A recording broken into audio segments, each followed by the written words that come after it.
Good morning class 12 students. इससे previous lecture के अंदर हमने डिस्कस किया था packaging of DNA, smallest unit of packaging that is nucleosome, and some problem about nucleosome, the length of DNA, Watson and Crick model, double helical structure of DNA, ये discuss किया। आज हम point जो लेने चाह रहे हैं, the search for genetic material. The search for genetic material के अंदर आप ध्यान देंगे कि जब ये जेनेटिक मटेरियल कौन है, which chemical compound responsible for transmission of genetic vector from one parents to another generation, इसकी जब साइंटिस्ट ने सर्च करना स्टार्ट किया था तो सबसे पहले जो प्रिंसिपल आया था, जो एक्सपेरिमेंट का कंक्लूजन आया था, वो था ट्रांसफॉर्मेशन एंड ट्रांसफॉर्मिंग प्रिंसिपल। ये क्या था, इस एक्सपेरिमेंट से हम समझते हैं। इन 1928 Griffith experimented on diplococcus pneumoniae. 1928 के अंदर ग्रिफिथ साइंटिस्ट ने किसके ऊपर वर्क किया? डिप्लोकोकस न्यूमोनी के ऊपर वर्क किया, जिसको स्ट्रेप्टोकोकस न्यूमोनी भी कहते हैं। ध्यान रखिए, जिसको स्ट्रेप्टोकोकस न्यूमोनी भी कहते हैं। इसके दो प्रकार होते हैं, दो स्ट्रैंड। इसके एक स्ट्रैंड को एस-थर कहते हैं, है ना। इसके दो स्ट्रैंड होते हैं, एक स्ट्रैंड को एस-थर कहते हैं और दूसरे स्ट्रैंड को आर-सेकेंड कहते हैं। पहले इसको समझ लेते हैं। ये जो बैक्टीरिया है, ये जो स्ट्रेप्टोकोकस न्यूमोनी है, जिसका दूसरा नाम डिप्लोकोकस न्यूमोनी भी है, इसके दो प्रकार होते हैं, दो टाइप होते हैं, दो स्ट्रैंड होते हैं। स्ट्रैंड कहते हैं बैक्टीरिया के टाइप को, ठीक है।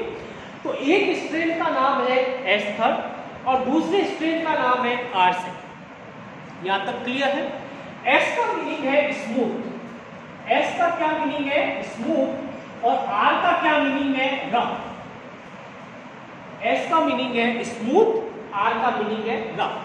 अब आपको यहाँ पे ये लॉजिक ये ध्यान रखना है। आपने 11th क्लास के अंदर जब बैक्टीरिया का स्ट्रक्चर पढ़ा था, तब याद कीजिए, उसमें देखा था सबसे पहले बैक्टीरिया में सेल मेम्ब्रेन होती है, सेल मेम्ब्रेन के बाद में सेल वॉल, पेप्टिडोग्लाइकेन की सेल वॉल होती है, पेप्टिडोग्लाइकेन की सेल वॉल के बाद में कुछ बैक्टीरिया में कैप्सूल थर्ड एनवलप हमने पढ़ा था कि तीसरा एनवलप भी होता है, जिसको कैप्सूल कहते हैं।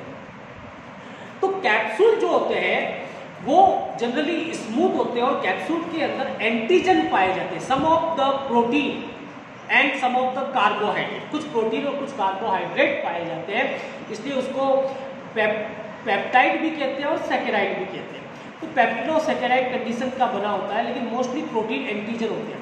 और इसी एंटीजन के कारण जिस बैक्टीरिया के अंदर कैप्सूल पाया जाएगा उसको हम वायरुलेंट कहेंगे।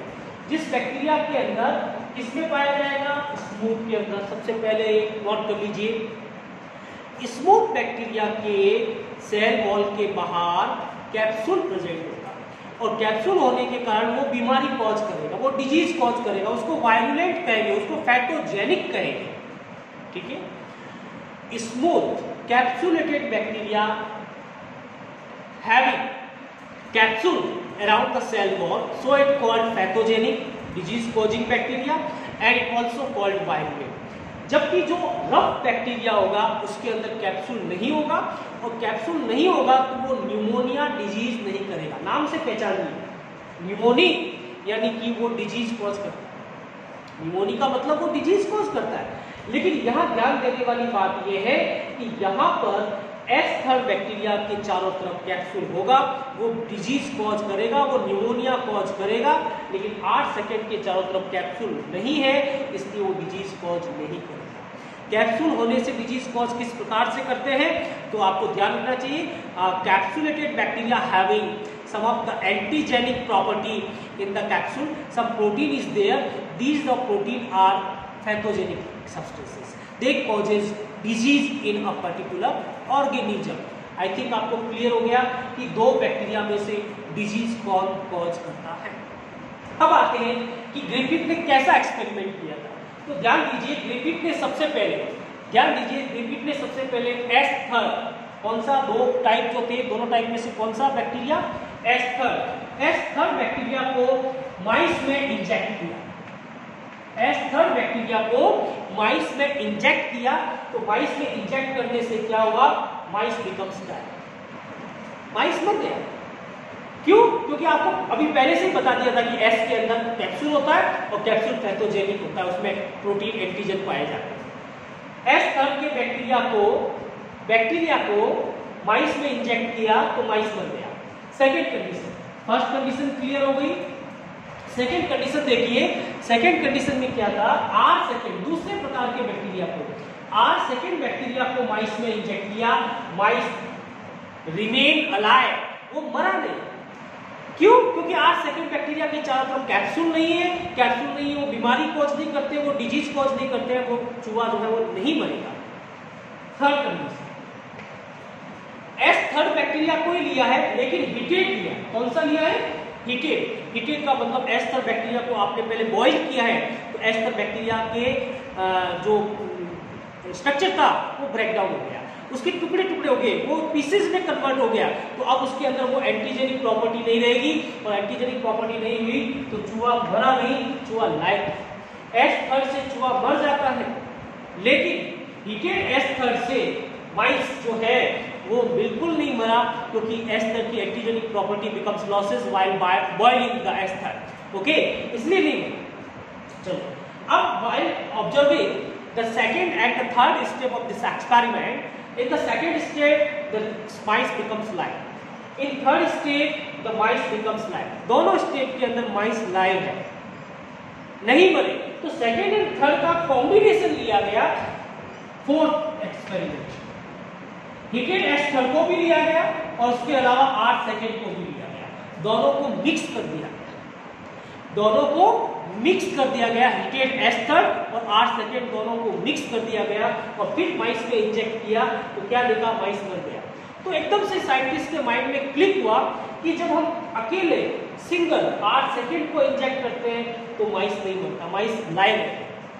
जब हम अकेले हीटेड एस थर्ड को इंजेक्ट करते हैं तब भी माइस नहीं मरता है, माइस लाइव रहता है। लेकिन दोनों को मिक्स कर देने से माइस क्यों मर गया, ऐसा क्या रीजन था? जब अलग अलग से इंजेक्ट कर रहे थे तब तो जो माइस था वो जिंदा था, लेकिन दोनों को मिक्स कर देने से माइस मर गया। ऐसा इसके पीछे क्या लॉजिक है, किस कारण वो माइस जो है वो डाई हो गया, मर गया? तो इसमें लॉजिक ये निकाला गया कि एस थर्ड का जो टूटे हुए सब्सटेंसेस थे, जो ब्रेकडाउन पीसेस थे, 8 सेकेंड ने उनको एब्जॉर्ब किया, इसलिए 8 सेकेंड के अंदर कॉन्फॉर्मेशनल चेंजेज आए, स्ट्रक्चरल चेंजेज आए, इसलिए 8 सेकेंड भी बीमारी कॉज करने लग गया। तो कॉम्पिटेंस एक शब्द है, कॉम्पिटेंस का मीनिंग होता है ability of a bacteria to absorb bacterial from surrounding. कुछ बैक्टीरिया के पास में ये एबिलिटी होती है कि वो अपने चारों तरफ कोई भी सब्सटेंसेस है उसको एब्जॉर्ब कर सकता है, उसको एब्जॉर्ब कर सकता है। That technology, that ability, that performance is called competence. ठीक है, तो साइंटिस्ट ने इसी केस की कंक्लूजन निकाला कि 8 सेकेंड तो जिंदा था, 8 सेकेंड को हमने बॉइल नहीं किया, 8 सेकेंड को हमने हीट नहीं किया, लेकिन एस थर्ड को हमने हीट किया था, तो 8 सेकेंड में एस थर्ड के कुछ टुकड़ों को, कुछ केमिकल सब्सटेंसेस को जो ब्रेकडाउन हो गए हैं उनको एब्जॉर्ब कर दिया। अब बैक्टीरिया के क्या क्या केमिकल सब्सटेंसेस होते हैं?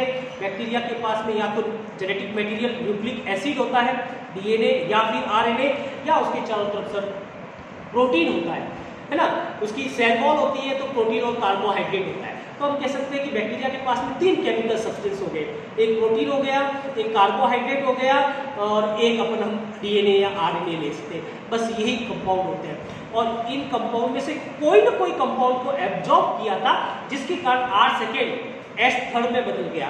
8 सेकेंड के बैक्टीरिया ने अपने चारों तरफ कैप्सूल बना दिया, 8 सेकेंड के बैक्टीरिया ने अपने चारों तरफ कैप्सूल बना दिया, और किसके रूप में परिवर्तित, जिसको हम बहरूपिया कहते हैं। बहरूपिया क्या करता है? अपना रूप बदलता रहता है।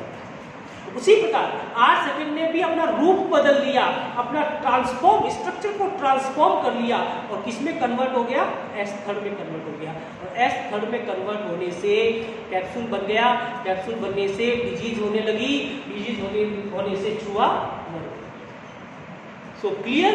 इसका मीनिंग, सबसे पहला कॉन्सेप्ट जो जेनेटिक मटेरियल की डिस्कवरी के अंदर रिसर्च में था वो ये था, ट्रांसफॉर्मेशन।